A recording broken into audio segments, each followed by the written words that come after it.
Zollernalbkreis, a region in southern Germany in Baden-Württemberg, where the long history of a royal family is combined with beautiful views, hiking trails, small villages, and ancient artifacts. And we would like to take you on a 3-day journey through this region with us. Day 1. Destination Albstadt, the largest town in the Zollernalbkreis district. Driving through this area is incredibly pleasant. There are no highways, so one has to drive through winding roads along the valleys, charming villages and small towns. The morning didn't give us much hope for a beautiful day, but as we got closer to our destination, the clouds cleared and the sun began to warm us as if the region wanted us to feel welcomed.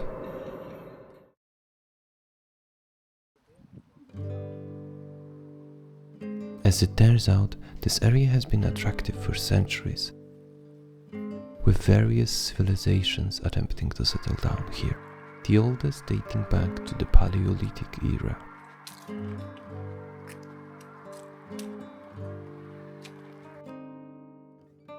Later in the history, when Roman Empire started looking to the north, this region was named Agridecumates, and as a part of Germania Superior, it was very appealing to them.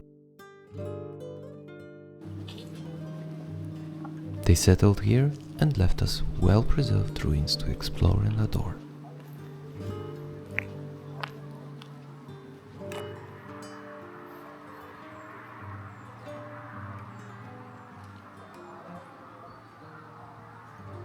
Villa Rustica, a rural estate located on one of the slopes surrounded by the forest, is our first stop in this fascinating region.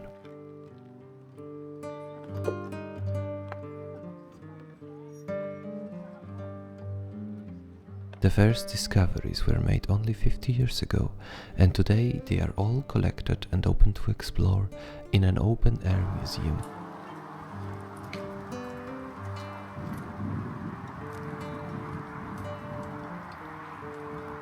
New discoveries are made every day, and here are some of the most interesting ones. Main building, one of the first structures discovered and now reconstructed. It houses most of the exhibits, including pottery, fragments of sculptures, everyday items, and scenes from a life of a Roman presented by mannequins.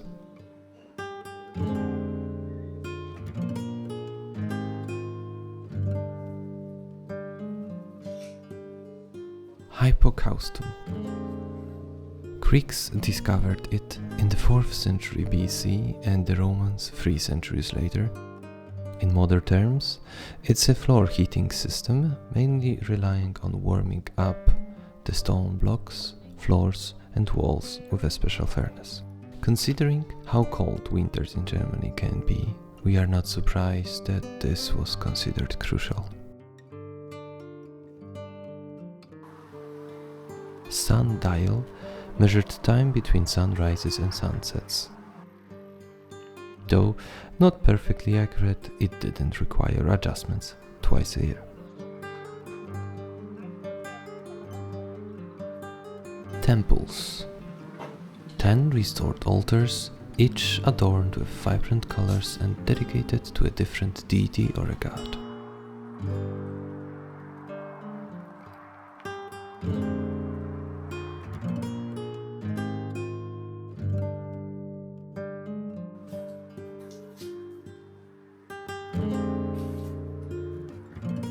All these artifacts were preserved by nature, specifically the surrounding forest that likely remained untouched for centuries, protecting the structures from impact of civilizations.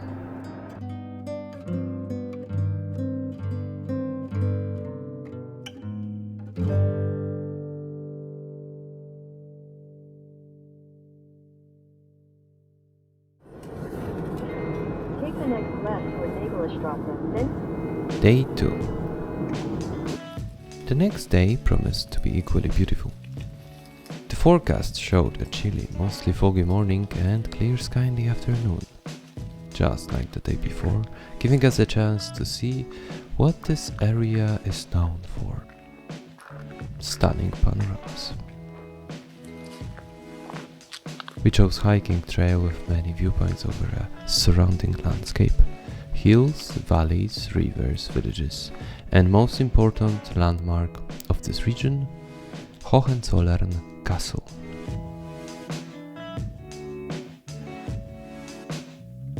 But when we reached the viewpoint, the only thing awaiting us and a group of photographers hoping for a clearing was the mist.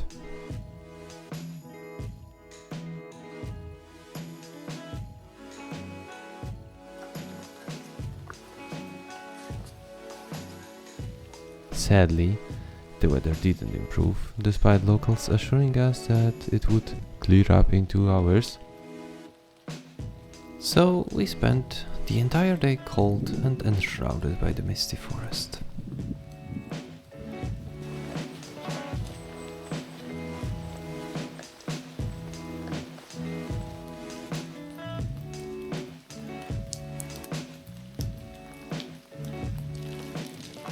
Although the weather wasn't kind, it didn't change the fact that the nature here is unique and beautiful.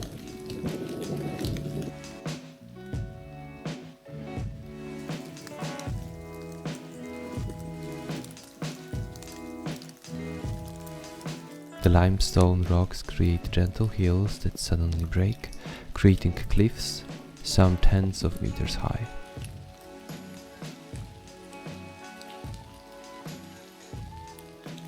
Various trees, both deciduous and coniferous, compete for a light even when starting from a lower position in the canyons and valleys. They shoot up to match the better situated neighbors.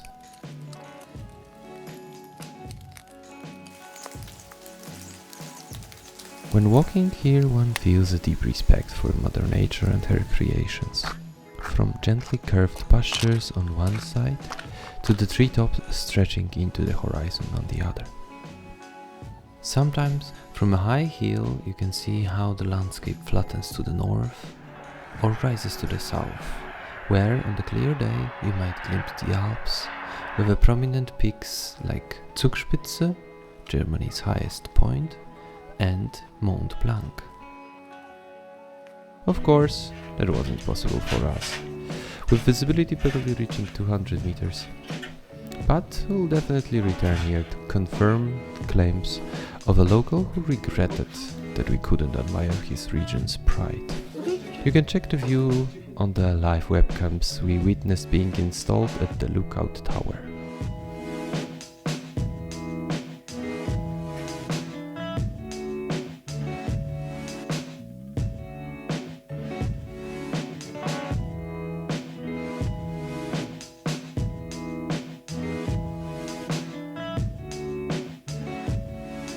One could conclude that the second day of our trip wasn't great, because we were cold, tired, and the whole route, which was supposed to offer beautiful panoramic views, was hidden by the fog. But it wasn't so. The misty background allowed us to focus on less obvious foreground scenery, which is absolutely worth admiring, especially dressed in the autumn colors.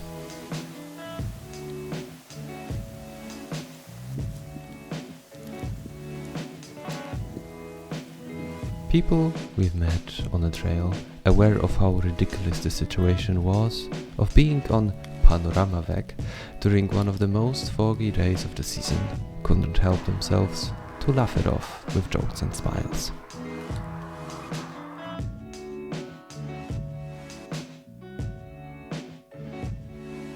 The cozy tavern where we stopped to warm up, recharge and eat something hearty was charming and down to earth, with a staff who knew that what every tourist needed that day was a hot soup, strong coffee and a touch of kindness.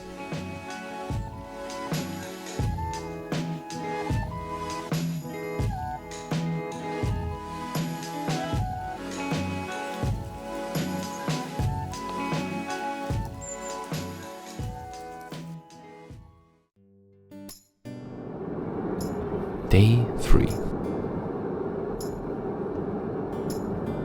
The third day of our small weekend adventure began cold, misty and a bit monochromatic.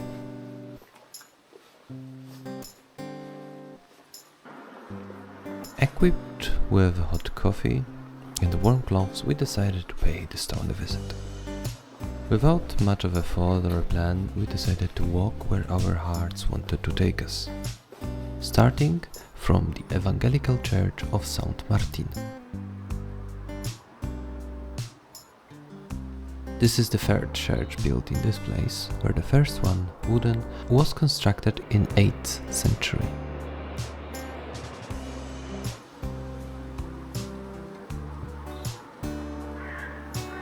The architecture of the newest one is done in Jugendstil, which is a German version of Art Nouveau.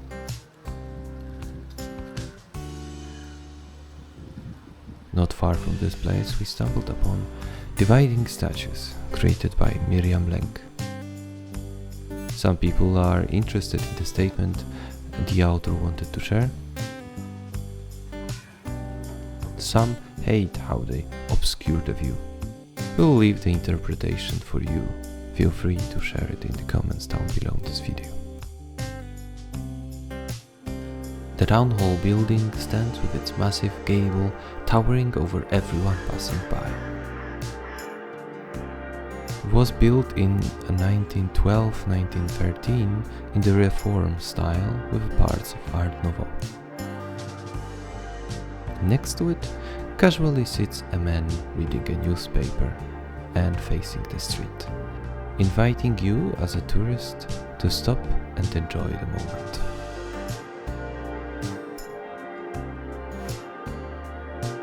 On the other side of the street stands a market fountain with a knight statue from 1545, popularly known as Duke Ulrich. Although the original statue is now hidden inside the town library, the statue and the fountain are still a local attraction and a good meeting point.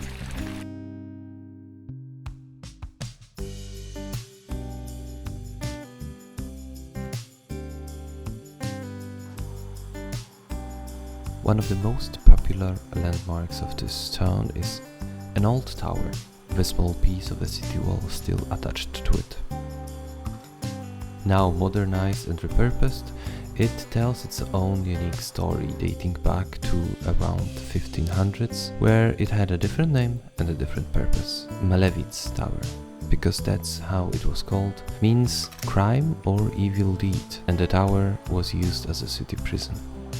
And now it's the last preserved part of the medieval defenses of this city.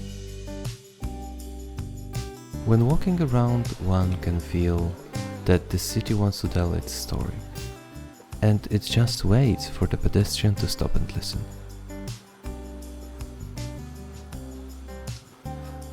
Each of these statues, small, big, old and new, wishes to make a statement.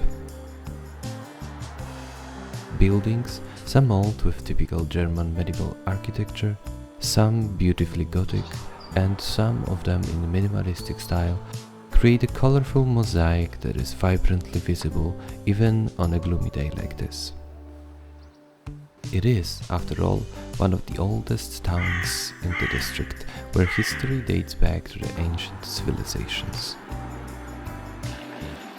Each passing generation tried to leave something behind, changing the city in the process, making it more unique and interesting, and it's for you to appreciate its beauty.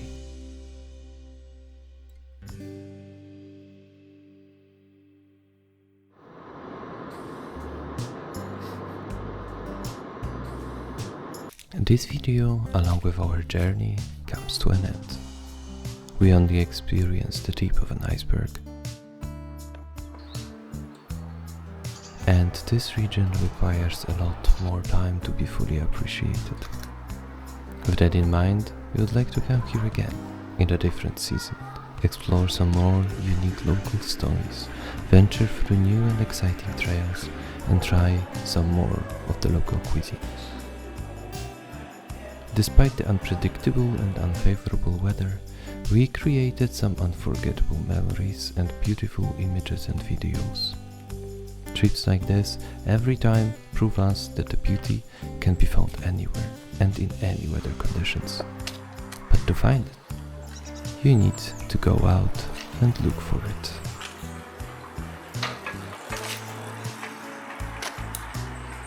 See you on another trail.